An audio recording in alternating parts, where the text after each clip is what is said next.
দলের ভারপ্রাপ্ত চেয়ারম্যান তারেক রহমানের স্বদেশ প্রত্যাবর্তনকে স্বাগত জানিয়ে আজও দেশের বিভিন্ন স্থানে আনন্দ মিছিল করেছে বিএনপি। বরিশালে মহানগর বিএনপির উদ্যোগে মিছিল অনুষ্ঠিত হয়। মিছিলটি নগরীর সদর রোড দলীয় কার্যালয় চত্বর থেকে বের হয়ে বিভিন্ন সড়ক প্রদক্ষিণ করে একই স্থানে গিয়ে শেষ হয়। পরে সংক্ষিপ্ত সমাবেশে মহানগর বিএনপির আহ্বায়ক মনিরুজ্জামান খান ফারুক ও সদস্য সচিব জিয়া উদ্দিন শিকদার বক্তব্য রাখেন।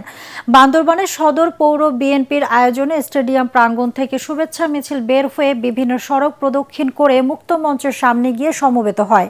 এ সময় নেতাকর্মীরা বলেন, তারেক রহমানের স্বদেশ প্রত্যাবর্তন দেশের চলমান গণতান্ত্রিক আন্দোলনের নতুন গতি সঞ্চার করবে এবং জনগণের ভোটাধিকার ও ন্যায্য অধিকার প্রতিষ্ঠায় গুরুত্বপূর্ণ ভূমিকা রাখবে।